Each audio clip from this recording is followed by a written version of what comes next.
Vətəndaşlara xidmət və sosial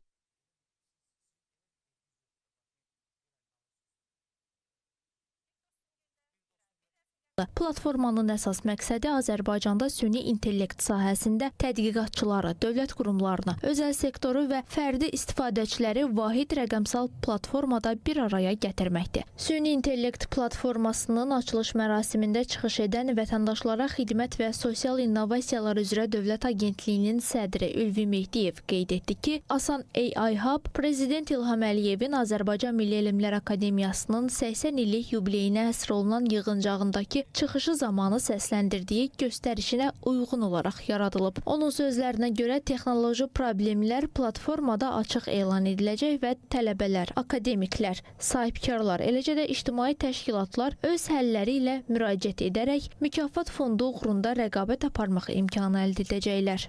Və bu platformanın əsas məqsədi dövlət təşkilatlarında, asan xidmətin özündə, eyni zamanda özəl sektor və tədqiqat inkişaf mərkəzləri, elmi laboratoriyalar, alimlərin bir əlaqələndiricisi rolunu oynamaq, bir uzlaşma rolunu oynayan bir platforma yaratmaqdır.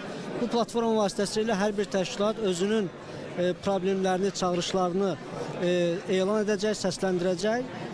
İnovatorlar, startapçılar və elmi tədqiqat mərkəzləri isə o çağırışlara uyğun həllər təklif edəcəkdir. Yeni bir platformadır, yeni bir sistemdir və düşünürəm ki, bu dolayısıyla həm iqtisadiyyatımıza, həm elmimizə, həm dövlət idarə etməsi sahəsinə öz kiçik töhfəsini verəcəkdir.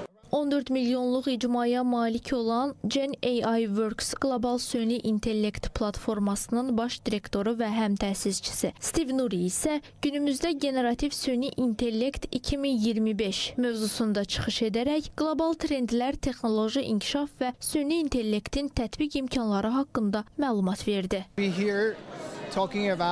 Süni intellekt açıq innovasiyanı təşviq edəcək və dövlət qurumları, özəl sektor, həmçinin universitetlər arasında körpü rolunu oynayacaq. Bu sahədə Gen AI şirkətinin böyük təcrübəsi var. İndi də Asan AI Hub və Gen AI şirkəti arasında əməkdaşlıq həyata keçirilməkdədir. Bununla da müxtəlif tərəflərin iştirakı ilə elmi araşdırma mərkəzləri, akademiya, dövlət və özəl şirkətlər arasındakı süni intellekt əməkdaşlığını daha irəli səviyyəyə gətirmək mümkün olacaq. Qeyd edək ki, tədbir çərçivəsində Asan AI Hub ilə A-Political, Brexo Social Enterprise və Gen AI Works arasında anlaşma memorandumu imzalandı. Bu əməkdaşlıq mərkəzin beynəlxalq innovasiya ekosisteminə inteqrasiyasını gücləndirəcək.